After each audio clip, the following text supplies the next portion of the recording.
Welcome to YGL, Young Government Leaders, Dallas Chapter, our webinar on resume writing and interviewing techniques, Part 2.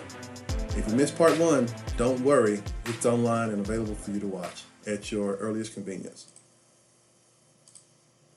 I'm your presenter. My name is Gary Alexander. I'm a lead planner with the Federal Aviation Administration, and I'm also a founding member of the YGL Dallas Chapter. Real quick to recap Part 1 of the resume writing and interviewing techniques.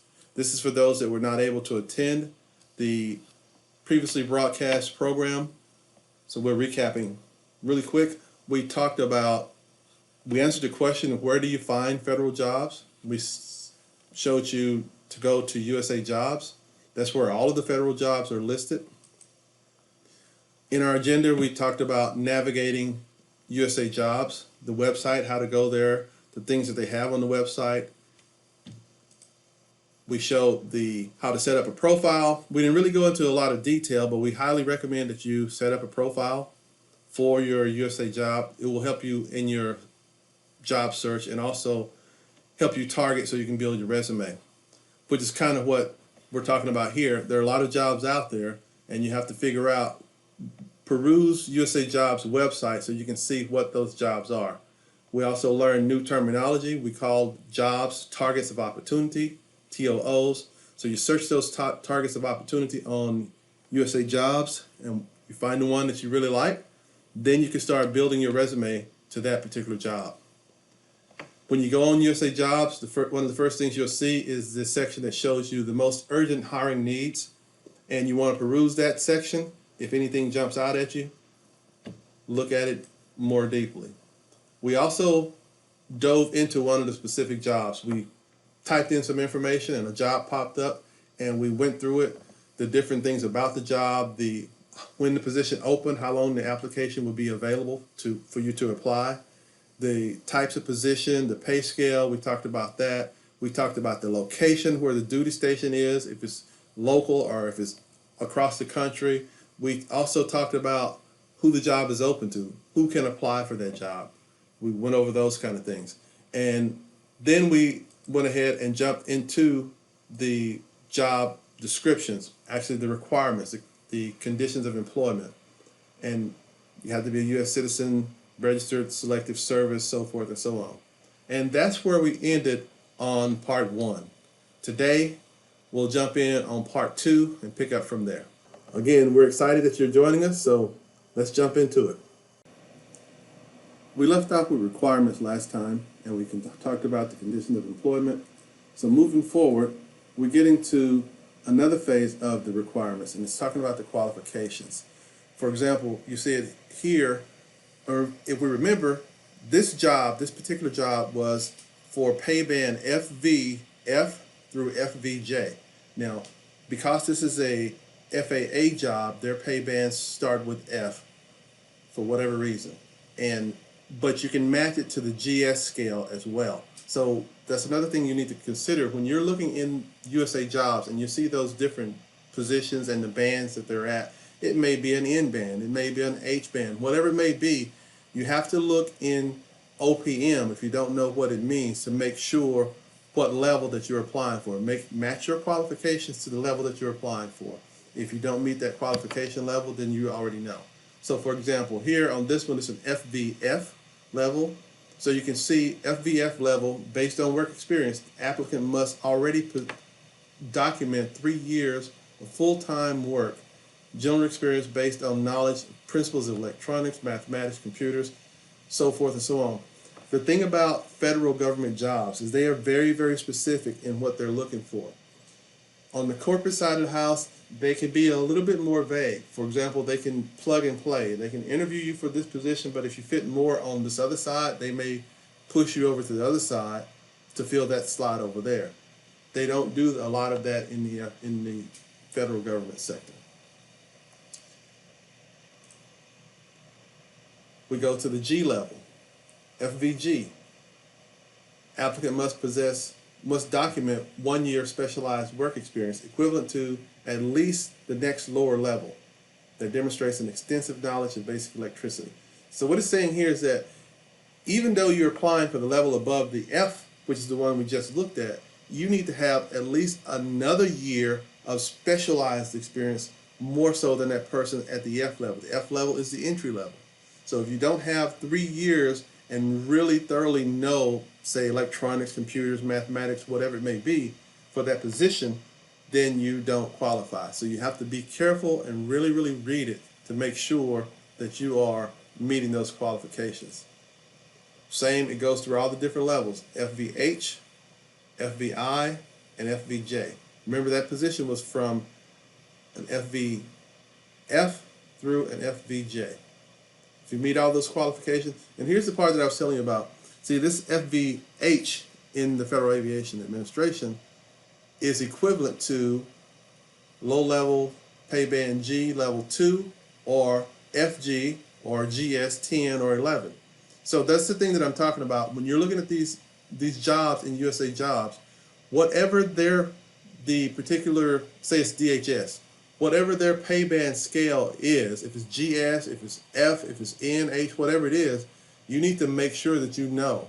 You can do a cross-reference. You can look in OPM and do a cross-reference and find that pay band series to know if you qualify, if you meet those qualifications. Very important. If you don't meet those qualifications and you apply, really kind of just wasting your time. So I want you to be very productive in whatever you do based on the information that you get from this class. We get back to our agenda. The next thing we're going to jump into is the federal resume and the format of the federal resume. A lot of times when I talk to people and I tell them all the things that you got to do for the federal jobs, for the resume, so forth and so on, a lot of times I get this from them. Fear.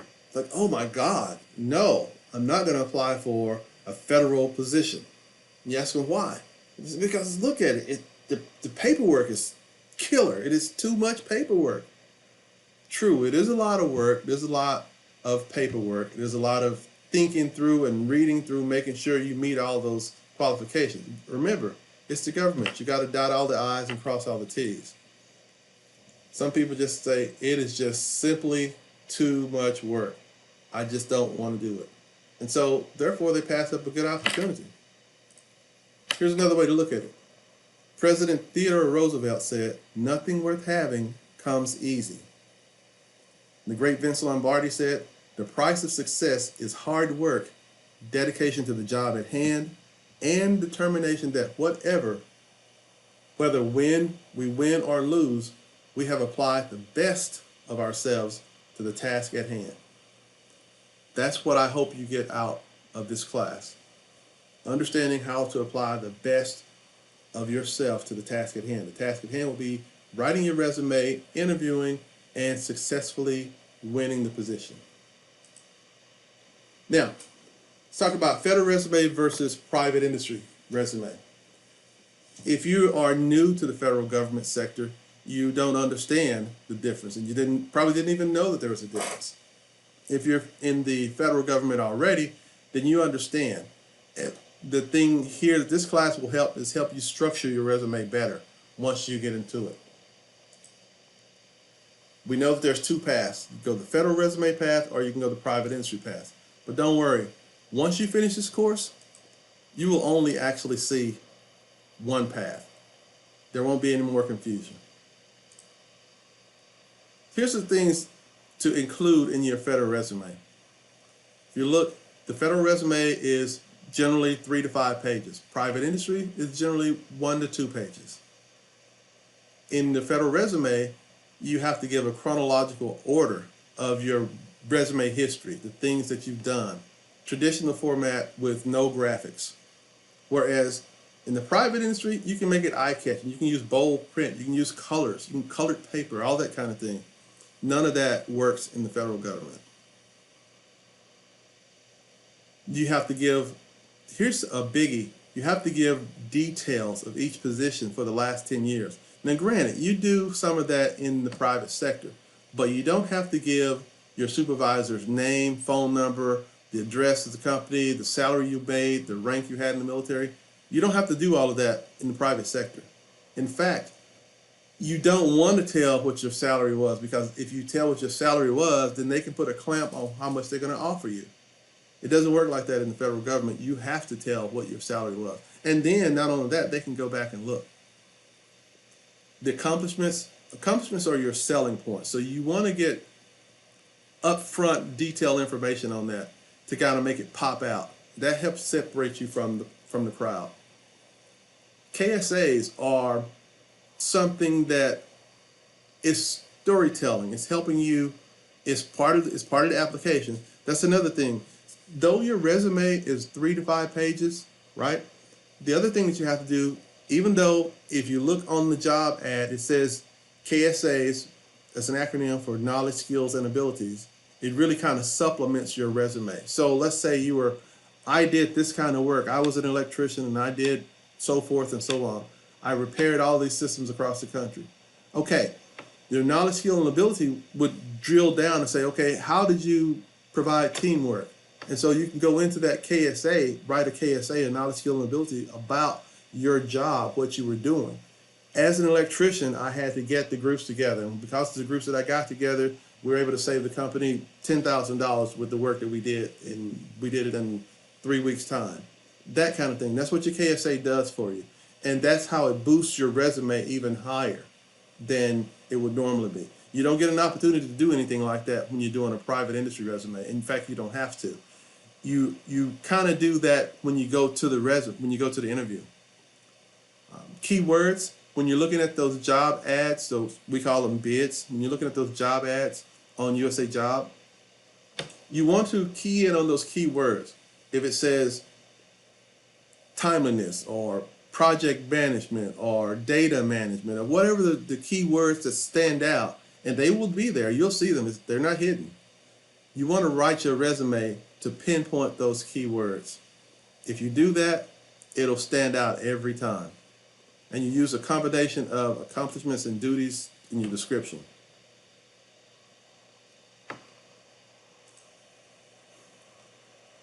So to give you an example of what you should include in your federal resume, again, like I said, include the hours, dates, level of experience, example of work. For each example, for each experience, you list the start and end dates. That's kind of common on resumes. The number of hours you work, that's not common. The level and amount of experience, for instance, whether you served as a project manager or team member, not so important on the other side. Examples of relevant experiences and accomplishments that prove you can perform the task. It gets pretty detailed. So I went into my resume and made an example here.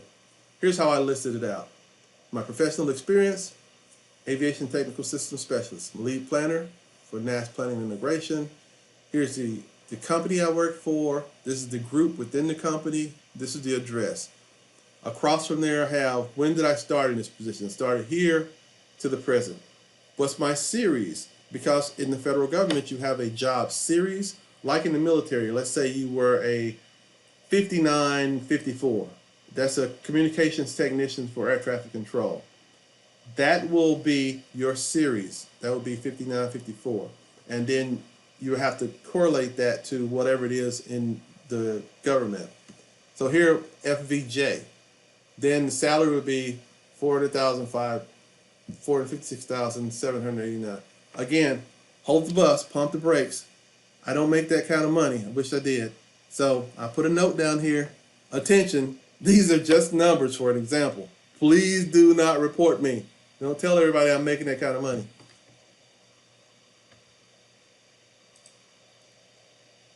What else should have included? Next, we talked about including your supervisor's name. Supervisor's name is there, the telephone number. Give an example of some of the work you did. Strategic planning and integrator. Review local airport improvements plan, AIP. And coordinate with the regional airports division office, so forth and so on. The other thing you want to do when you're looking at these different jobs, you see these acronyms that I have in here? When you're writing your resume and you have acronyms, say in a previous job, specifically if you were prior government or you were military, there are a lot of acronyms. you got to spell those acronyms out. That's highly important because understand, the first people that read your resume are in HR. They have no idea what your acronyms mean. And even if they weren't in if they weren't in HR, if they were in a technical field and you're in a technical field, it may be apples and oranges. What they think of a PMP may be something different in their organization. So you want to spell it out. Give the people all the information they need to help you be more successful. Key contributions. This is a biggie here. This is what I talked about earlier about you put those accomplishments. Key contribution is the way I title it. It's the same thing as accomplishments. Served as faculty advisor for Pell. Here, that should have been spelled out. I left it out just to give you an example. Pell, what does Pell mean? If someone's reading this resume and they don't know what Pell means, then it doesn't give me any points to have it in there. If I put it in there, what that means, that acronym is Program for Emerging Leaders. Wow, makes a difference. But it didn't really matter if I didn't put it in there. So don't put anything in your resumes that you don't want to make a difference. You're putting all this stuff in there, you're taking the time. And if you can add anything in your resume, specifically in your key contributions or accomplishments that shows dollars and cents, I was able to help them recoup $50,000 in insurance funds. That's huge. That's huge. I cannot stress that enough. That's golden nuggets. They love it. It will always set you apart from the rest of the team. Put all that together, and this is what the resume format would look like. Now, I should say this. There is not a specific resume format for federal jobs. There's a general format. And when you go to USA Jobs and you get in there and you start filling out you want to use the resume builder. But the only reason that you use the resume builder is so that you can understand all the different things that need to be included on your resume. And it's going to build your resume. It asks you all the questions. You just type the information in the box when it asks you the question. And it's going to spit out a resume for you. But when you get that resume, if you look at it, you're going to see that it doesn't really flow. It doesn't flow like this. You can read this resume, it goes top to bottom, top to bottom, top to bottom, and it's left to right. It flows really easy to read. Those resumes that the resume builder puts out are not flowing like this. So you can take those resumes, get all that information that's supposed to go in there, and then you can tweak it. You don't have to set it up like this. You can set it up another way, but just make sure that all the information is included and it reads very, very easily. Now we're getting to the good part. Here we come to the movie. You say, what is the movie? It's the show of you. Well, what does that mean? It brings us to the part of the agenda about interviewing techniques. One thing to note that here in the federal government, the thing that they use to help figure out if you are the one is what they call behavioral-based interviewing. It's where you're asked to tell a story. And one of the methods they use, what you can use it's called CCAR, Challenge, Context, Action, and Response. And basically they'll ask you something like, tell me a time when you needed to do X, Y, Z and you didn't have the money. Did you do it? If you did it, what was the outcome of it? They want to know what you did. And here's the thing, most of us, we are modest. We're modest by nature. When you're filling out your resume and when you're having that interview, it's all about you. I get it. There's no I in team. But when you're interviewing, not the team. So make sure you put down the things that you did and how your contribution to the team, whatever it was, for just bringing water, and you saved lives by bringing water. Whatever your contribution to the team was, that's what they want to know. And that's what you have to convey. That's going to get you the job. We look at context. We're talking about factors to you contributing to the challenge. What made it? What changed? What happened? Then we talk about the problem. What is the problem? Why is this change a problem now? Then the action. The action is your steps. What steps did you take to meet this challenge, to address this challenge? Then you have the results, the outcomes of your efforts. Once you did whatever you did, what was the outcome? Were you successful? Did you have to, was it a part A, part B? Did you have to do it in phases?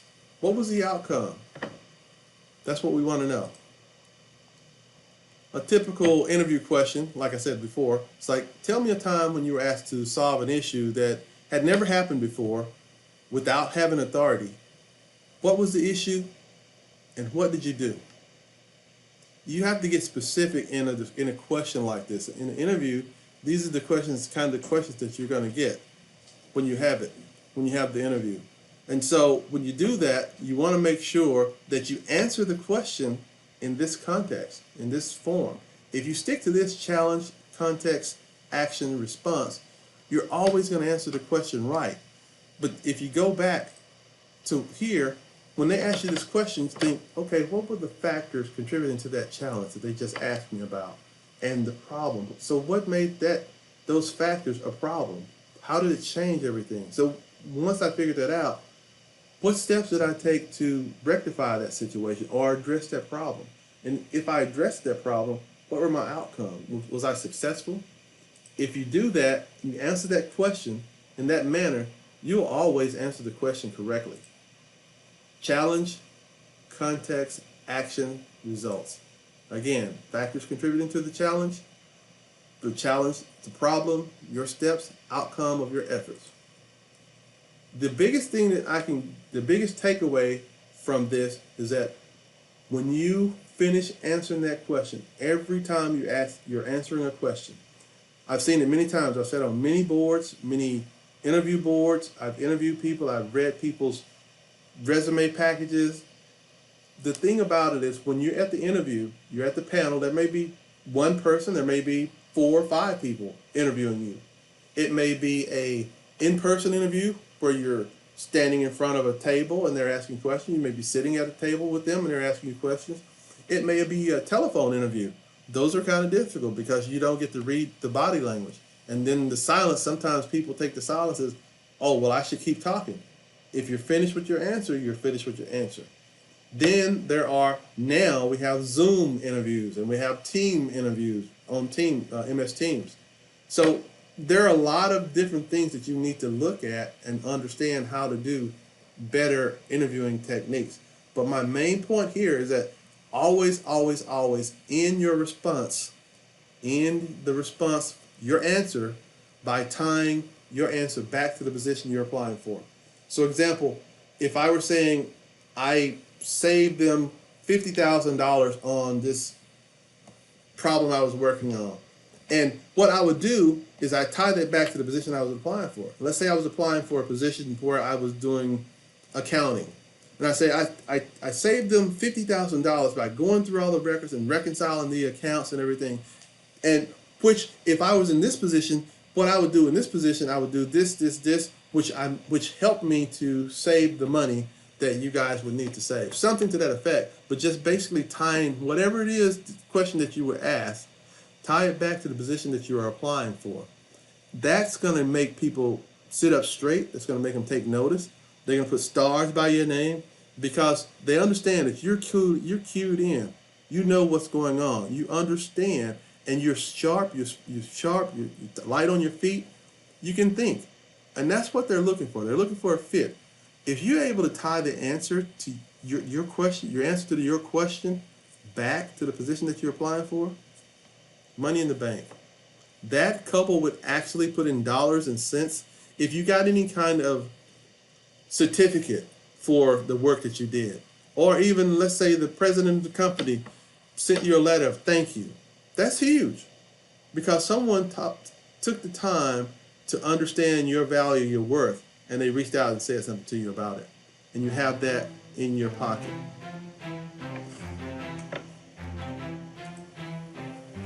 That's all the time we have. We've talked about the resume writing process, the format of the resumes, the difference between the private industry resumes and the federal resumes. We've also briefly went over interviewing techniques. Thank you all for watching this course. We will be breaking these down further. There's a lot more detail that we can go into with resume writing, specifically when you're talking about federal resumes, There's a lot more detail that we can go into with interviewing techniques, and we will be doing so. So stay tuned. Look us up on Facebook at YGL Dallas. You can look us up on Instagram, YGL Dallas Chapter, or YouTube, Young Government Leaders Dallas. Have a good day.